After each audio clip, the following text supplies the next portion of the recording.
प्रणाम श्रोताओं। हिंदू धर्म ग्रंथों के अनुसार हर माह में 2 एकादशी पड़ती हैं। श्रावण शुक्ल 11 को पुत्रदा एकादशी, पवित्रा एकादशी अथवा प्रदायनी एकादशी कहते हैं। इस व्रत के प्रधान देवता ब्रह्मा हैं। यह व्रत ब्रह्मा, विष्णु, महेश तीनों देवों का व्रत है। इसके मुख्य अधिकारी ब्रह्मा जी हैं। इस व्रत में गुड़ का महत्व है। इसमें गुड़ अथवा साबुत धनिये से भगवान की पूजा की जाती है तथा व्रती को गुड़ ही स्वल्प आहार लेना चाहिए। इस व्रत के करने वाले को संतान सुख, संतान वैभव व समाज में सम्मान प्राप्त होता है। राजा युधिष्ठिर ने भगवान श्री कृष्ण से कहा कि किसी ऐसे व्रत की कथा सुनाओ जो संतान सुख देने वाला हो। तब भगवान श्री कृष्ण ने कहा, हे युधिष्ठिर, द्वापर युग में महिष्मती नाम की नगरी में महिजीत नाम का राजा राज्य करता था। उसके कोई संतान नहीं थी। उसका मानना था कि संतान ना होने पर इस लोक और परलोक में कोई सुख नहीं है। संतान प्राप्ति की कामना से अनेकों उपाय करवाए पर कोई लाभ न हुआ। तब उसने अपने मंत्रियों को बुलाया और कहा कि मेरा यह राजकोष कभी भी अन्याय के धन से अर्जित नहीं किया है और ना ही मैंने किसी के साथ कोई अन्याय किया है। मैंने अपनी प्रजा का पालन पोषण भी अपनी संतान के प्रति किया है। ना ही किसी का धन व धरोहर छीना है, ना ही कभी देवी देवताओं और साधुओं का कोई अपमान किया है। सदैव सबका सम्मान किया है। सज्जनों का सदैव आदर सम्मान किया है। राजा की इस बात पर सब विचार करने लगे। तब राजा ने कहा कि आखिर क्या कारण है जिससे मुझे संतान सुख प्राप्त नहीं हो रहा है। तब राजा के मंत्रीगण वन में जाकर राजा की उत्तम कामना की पूर्ति के लिए श्रेष्ठ तपस्वी ऋषि मुनियों को खोज करने लगे।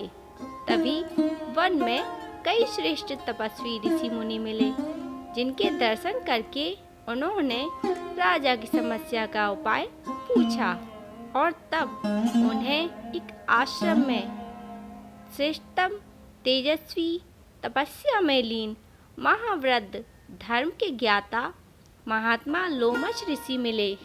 उन्होंने आश्रम में जाकर महात्मा ऋषि को साष्टांग प्रणाम किया और तब महर्षि ने पूछा, आप लोग कौन हैं और कहाँ से आए हैं? आपकी क्या समस्या है? मुझे बताएं, मैं आपका हित करूँगा। मेरा जन्म तो जन कल्याण के लिए ही हुआ है।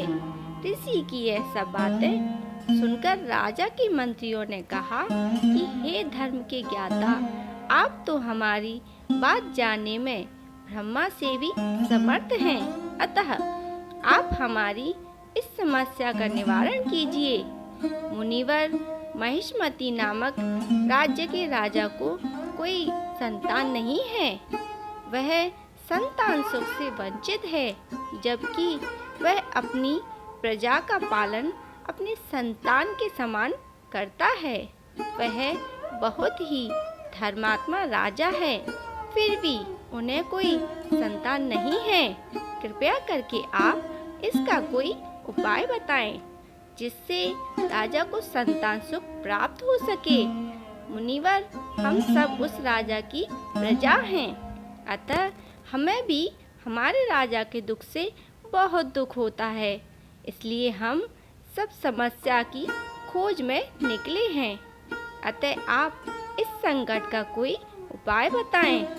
तब मुनिवर ने ध्यान लगाकर राजा के पूर्व जन्म की घटना का ध्यान किया और बताया कि आपका राजा पूर्व जन्म में एक निर्धन वैश्य था, जिसने निर्धन होने के कारण कई बुरे कुकर्म किए। यह एक गांव से दूसरे गांव व्यापार करने जाया करता था। एक दिन ज्येष्ठ मास की शुक्ल पक्ष की द्वादशी के दिन वह 2 दिन से भूखा प्यासा था। तब वह एक जलाशय के समीप पानी पीने गया। उस जलाशय पर एक गाय पानी पी रही थी, जिसे कुछ समय पूर्व ही बछड़ा हुआ था। राजा ने उसे पानी पीने से हटा दिया और स्वयं जल पीने लग गए। गाय को पानी न पीने देने के कारण उसे यह संतान दुख झेलना पड़ रहा है। एकादशी के दिन भूखा रहने के कारण वह राजा तो बन गया। तब राजा के मंत्रियों ने हाथ जोड़कर मुनिवर से प्रार्थना की कि कोई उत्तम उपाय बताएं, जिसके कारण यह महापाप नष्ट हो जाए।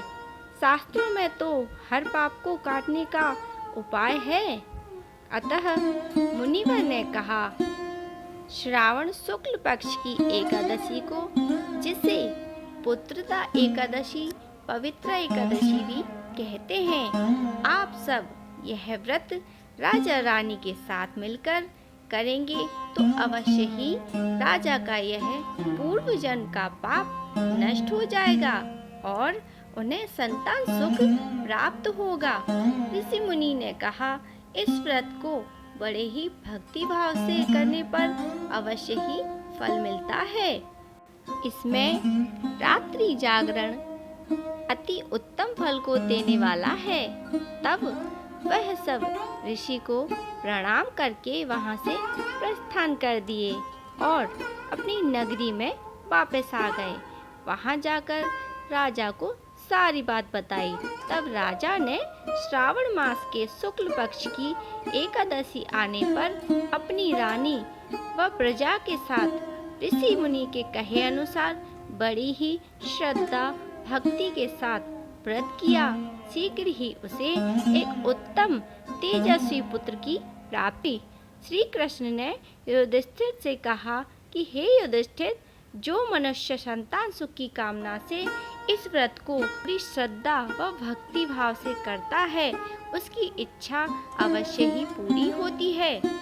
इस एकादशी का नाम पुत्रदा एकादशी पड़ा। इस कथा को सुनने मात्र से मनुष्य के सारे पाप नष्ट हो जाते हैं तथा वह इस लोक में सुख भोग कर परलोक को जाता है। बोलो एकादशी मैया की जय।